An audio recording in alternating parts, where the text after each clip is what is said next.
Adventures in Time and Space. Transcribed in future tense. Dimension X.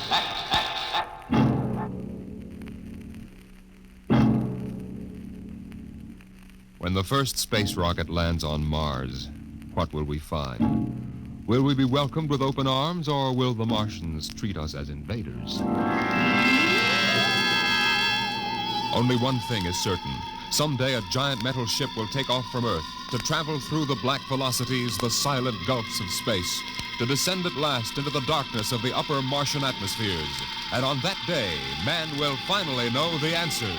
The day we first land on Mars.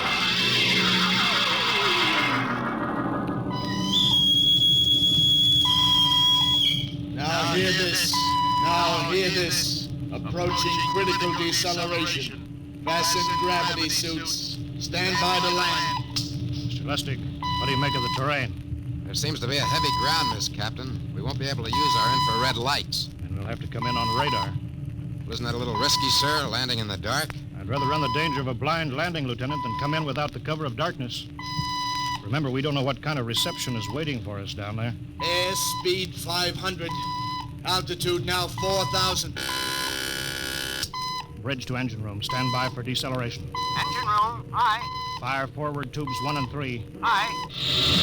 Skids down. Skids, check. Altitude 500. 4. 350.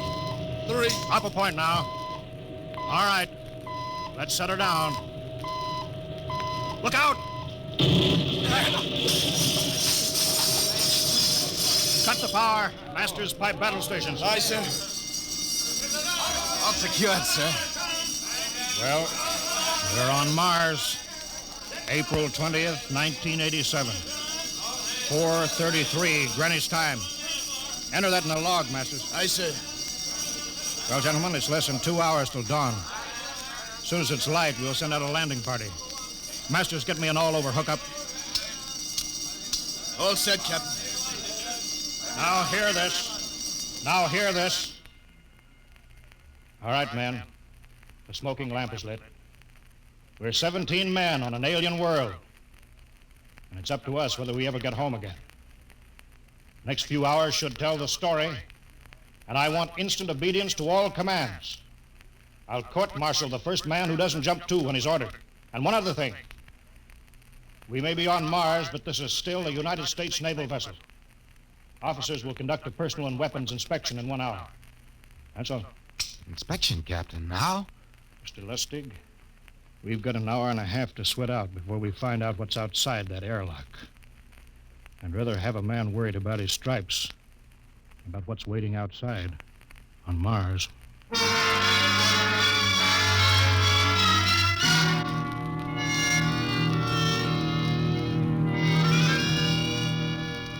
Now hear this. Landing party report to forward airlock. Captain Black, Lieutenant Hingston, Lieutenant Lustig, and Dr. Horst report immediately to forward airlock. It is now landing time -5.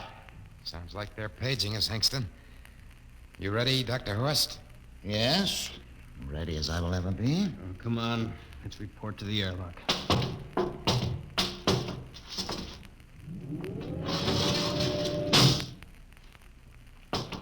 4 minutes to go. Hey, where's the captain? Who knows? What difference does it make? Just want to get it over with, that's all. Has anybody got a cigarette? I think you're smoking too much, Lieutenant Lustig. Are you nervous? Lay off, will you, Horst? Wondering what's hidden outside underneath that ground mist? Very unusual planet, Mars. Why? It has an atmosphere. Wonderful thing, an atmosphere. Where you find one, you find life. You mean Martians? What do you think they'll look like? Who knows? Intelligent life can take many forms. You mean they may have green skins and eyes on stalks or something? The comic book conception is possible. Or they may have developed to a point that is far beyond us. Perhaps they have a science that can produce weapons far more dangerous than our atomic missiles. You think we may have to fight our way out? After all, we are invaders. Now hear this. Landing time -2. Landing All time right, -2. we heard this. I know what I'd like to find outside that airlock. Good old Illinois. You ever been there, Lustig? Only Chicago. Well, you ought to see my hometown. Green lawns, big white houses. Sounds like my hometown. My grandmother used to have one of those iron deers on the lawn. Every Halloween, we'd paint it another color. One time, we painted it black and white like a Holstein cow. Where does your family live, Horst? I have no family. When I was a child, they were gassed to death in the Dachau concentration camp. That's tough. Oh, it has its advantages. I have no ties on Earth. Nothing to lose now. I imagine I'm the only one on board who is free to enjoy our present peculiar position. All right, Lustig. You can button it up now. Aye, sir. Now, gentlemen, in 1 minute, we'll be the first men to set foot on Mars. Quite an honor, eh? As long as the medals are not awarded posthumously. Still uneasy, Dr. Horst? Captain Black, I've been uneasy ever since I can remember. On Earth and on Mars. Now, 30 seconds. Give me the intercom phone, Lustig. Masters? Aye, sir. Battle stations to be manned till we return. If we're not back in 2 hours, I want no rescue party sent out. Blast off and save the ship, you understand? Aye, sir. All right, gentlemen. 5 seconds. 4, 3, 2, 1. Lustig, open the outer airlock.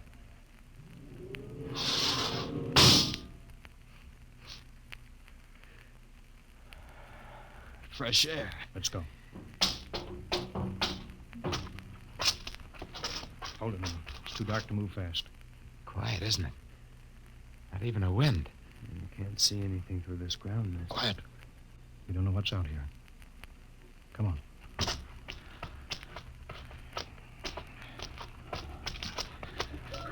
What the? Quiet! Captain, I could swear that sounded like a rooster. I don't hear it anymore. A very unlikely sound. A rooster crowing on Mars? Kingston, Aye, sir. set that machine gun 25 yards to the flank. We'll stay here till the ground mist lifts. Aye, sir. What do you make of the ground, Horst? Grass. Plain grass. You could see some large foliage there where the mist's thinned out. What the heck is that? Kingston! Hold your fire, you fool! I hit it, Captain. What? Some kind of wild animal. I hit it. I could see the tracers, but it's still standing. Come on, Horst. Doctor, where are you? Up ahead. Admiring the wild animal. Careful, Horst. Wait for us. Don't worry, Captain. It's an iron deer. A lawn ornament. That's impossible. It's hollow. Interesting, isn't it? A whitewashed Victorian iron deer sitting on a lawn in the middle of Mars. I don't understand. Look around. The mist's lifting. Captain, look there. A house, a regular old-fashioned house. On Mars. Good Lord. I haven't seen carved scrolls and gingerbread like that in years. Look at that port swing. The geraniums. There. I told you it was a rooster, Captain. Give me the glasses, Lustig. I want to take a look through that front window. What? There's an upright piano. Some sheet music on it.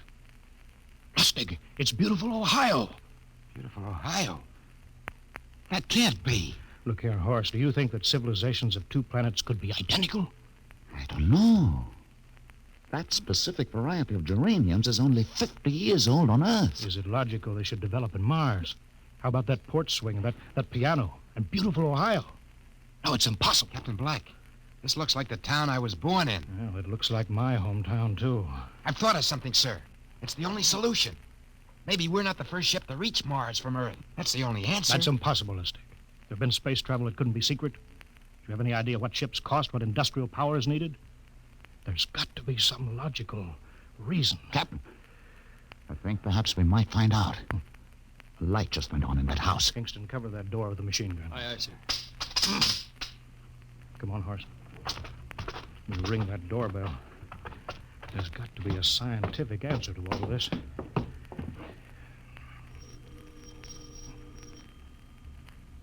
There's something moving in there. Stand back, Horst. Give me a clear shot.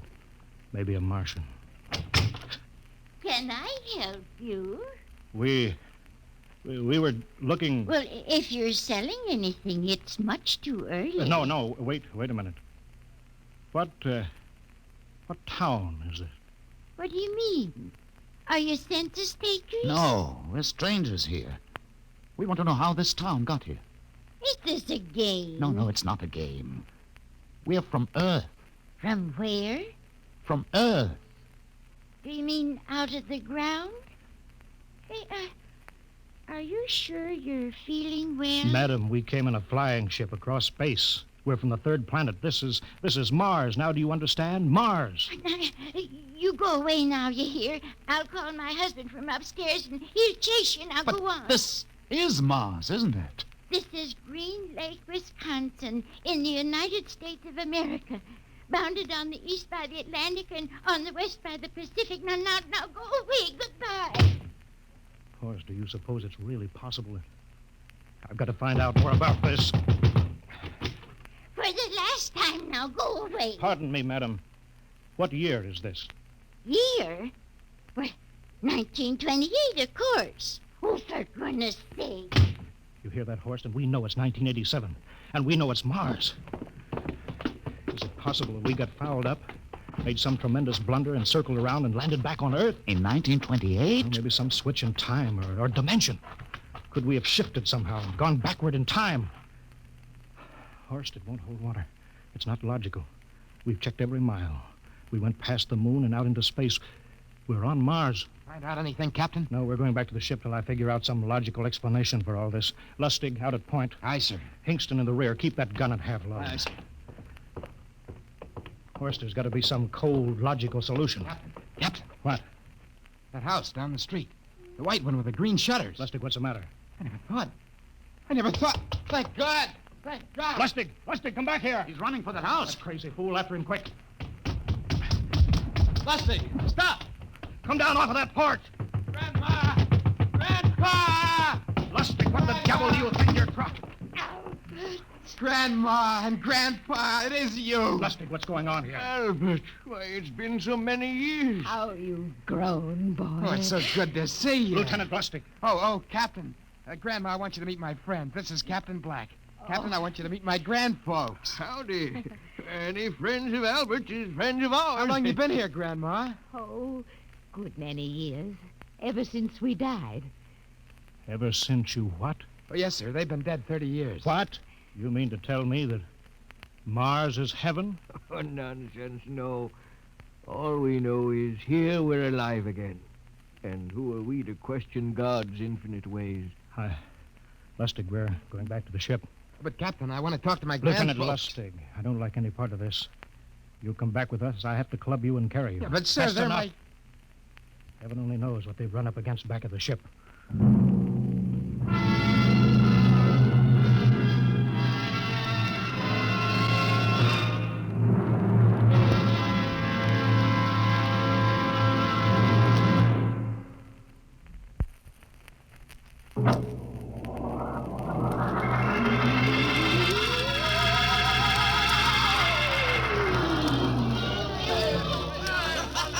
Horst, look at that crowd around the ship. Looks like we're being welcomed with a celebration, Captain. Celebration, they've abandoned ship. Every port is open, no guard set. You, Masters. Hiya, Captain. Meet my old dad. Dad, that's Captain Black, and he's not a bad guy for an officer. Of all the... Hingston, What, sir? bring that man back. Use force if you have to. Excuse me, sir. There's my Uncle George. Hingston! I'll be right back, Captain. Uncle George! Uncle George! What the devil Don't is you going... understand, sir? They've all found friends and relatives. They're all here. He's right, Captain. I've counted. The whole crew's out on the crowd. But I gave orders, definite You orders. don't understand, Captain. I understand mutiny. I don't care how many relatives show up. I'll have discipline on... Johnny! Johnny, you old son of a gun. Edward! It's you. It can't be. Of course it is. Johnny, you old son of a gun. Edward. Dr. Horst, this is my brother, Edward. How do you do? Hello. It's wonderful to see you, Edward. Look, I've got to get back to my ship. Hey, I almost forgot. Mom's waiting at home. Mom? And Dad, too. Mom? Dad are alive? Excuse me, Horace. Then you're real, Ed. Don't I feel real? How's that, huh? Ed, We've got lunch for you, Johnny. Mom's making corn fritters. Corn. Dr. Horst, haven't you found anybody? No, Captain. I have nobody. Then you come on home with me, right, Ed? Sure, you bet. Horst, you wouldn't believe it, but it's been 35 years since I had Mom's corn fritters. By George. 35 years.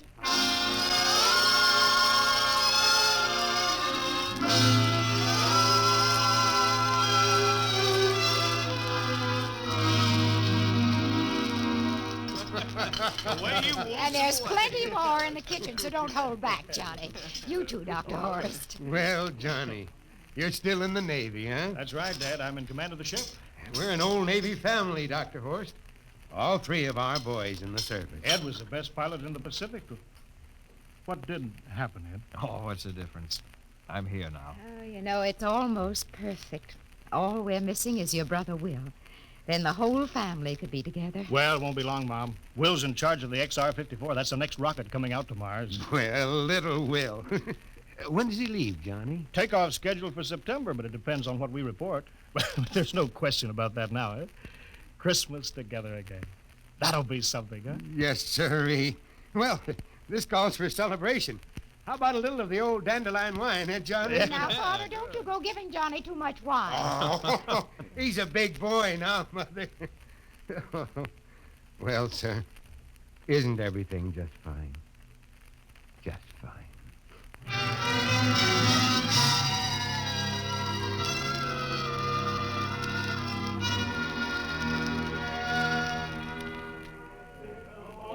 The candlelights are gleaming on the banks of the Wabash, far away.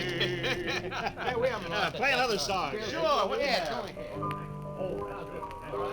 Well, Dr. Horst, what do you think of my little family, Very nice. You know, I can't understand why you didn't find any folks here, Dr. Horst. It's just a shame. Everybody else is so happy. I never remembered my family, Mrs. Black. All I know is they were gassed at Dachau during the Second World War. When I was liberated, I was in delirium 3 months. I cannot remember anything before then. The psychiatric phenomenon. That's terrible. Isn't there anything anybody can do? I don't want to remember. Oh. I haven't had a pleasant life. I prefer to be free of emotional entanglements. They interfere with a scientific approach. I'm sorry, Dr. Horst. Oh, I'll get it. Hey, that's our ring, long and 3 shorts. I remember that. Well, maybe we'd better call it a night. You must be getting tired, Johnny. I'd better be going back to the ship. Oh, nonsense. You stay the night. We insist. Oh, I just couldn't rest thinking of you all alone on that ship. Oh, I'll be all right. Well, good night. Oh, wait a minute, Dr. Horst. That phone message was for you. Me? Yes, that's right. A message from Anna. Anna? I don't remember any Anna. She asked if you were better. Perhaps she's someone you knew at Dachau. Anna? She said she's coming over here first thing in the morning. So you'll have to stay over. Yes, Well, that but... settles it then. You stay here, Horst. You can bunk with me in my old room. Oh, but Johnny, we thought you'd like to be with Edward. So you could talk the way you used to. Well, we can't put Dr. Horst on the daybed. I think we better share the room tonight. There'll be plenty of time for talking, Ed. I guess so. Well, I suppose I better drop back to the ship. You know, Ed, security check. Well, why do you have to do that here? Well, I don't know. There's no good reason, I guess. Well, suppose we skip it tonight. Oh, sure. Well, good night, everybody. Oh, it's good to have you home, Johnny. It's good to be home, Mom.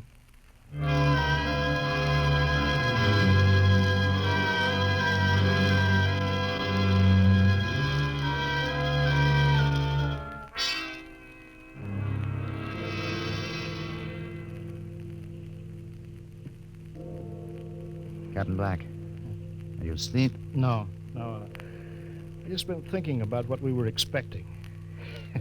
green-skinned Martians with eyes on stalks. All the time there was only Mom and Dad and Edward waiting. It's funny what tricks your imagination can play on you. Yeah, I guess Mars is heaven, Horst. I've been thinking about Martians, too. Yeah. Captain, just suppose there were Martians, and they saw us land. Suppose they thought of us as invaders. What would be the best weapon they could use against our atom bombs? I don't see what you're getting at. They would want to disarm us first, to wipe out all suspicion, to make us feel at home. But suppose this house isn't real. Suppose the people are just images, stolen from our own memories by Martians, created for us by telepathy, hypnotism. That's the craziest theory I ever heard. Maybe that's why there was no one for me. Because in all my life, there is no happy memory, no real loved person. How about that phone call from Anna? Yes, Anna. I didn't remember who she was, but I do now. I just remembered. When I was freed from Dachau, sick, delirious, I raved about a wonderful, kind nurse named Anna that took care of me. There you are. It's logical. She's coming to see you tomorrow. But there was no Anna. I'd been nursed by a man. What? Anna was only a dream. And there's only one way they could have learned about her. By reading my subconscious mind. But that's impossible, Horst. Why? The whole crew was thinking of home. Suppose the Martians read our minds. Yes, but there are Martians. If there are, they have us separated. Each man in a different house. Sleeping. Trusting. No one at the guns. I left my pistol downstairs. Do you think there's something to this, Horst? It's a... Who would suspect his own mother? His grandparents? How easy. Just a knife in the heart of each sleeping man. That's impossible, Horst. We've got to get back to the ship. Listen. The crickets have stopped. Come on. We don't know when they change back to whatever they really are. Where are you going, John? Ed, well, we wanted to drink of water. That's all, Ed. You're not thirsty, John. You don't want to drink. You don't want to drink. His face, it's changing! And his hands, he's a Martian! Run, Horst! Run! Get away, John. You can't get away. This way, Horst! Can't get away. Horst, where are you?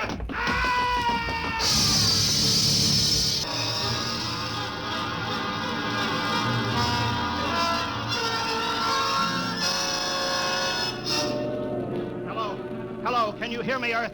This is Captain John Black, the XR-53, calling from Mars. I've locked myself in the ship, but they've crippled it. I can't take off or fire the guns, and they're coming for me now, the Martians. I'm all alone here. All the rest are dead. Hinkston, Lustig, Dr. Horst. Poor Horst, he didn't even reach the door.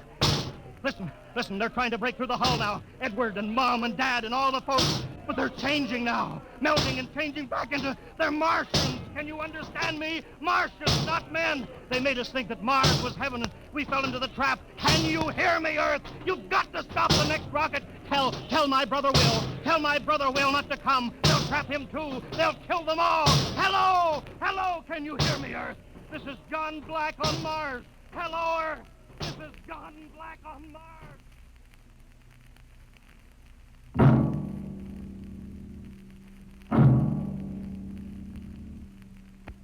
Tonight, Dimension X has presented and transcribed the Ray Bradbury story, Mars is Heaven, adapted for radio by Ernest Kenoy. Featured players were Wendell Holmes as Captain Black and Peter Capell as Dr. Horst. Your narrator, Norman Rose. Music by Albert Berman, engineer Bill Chambers. Dimension X is produced by Van Woodward and directed by Edward King. Robert Warren speaking. In a moment. Dimension X.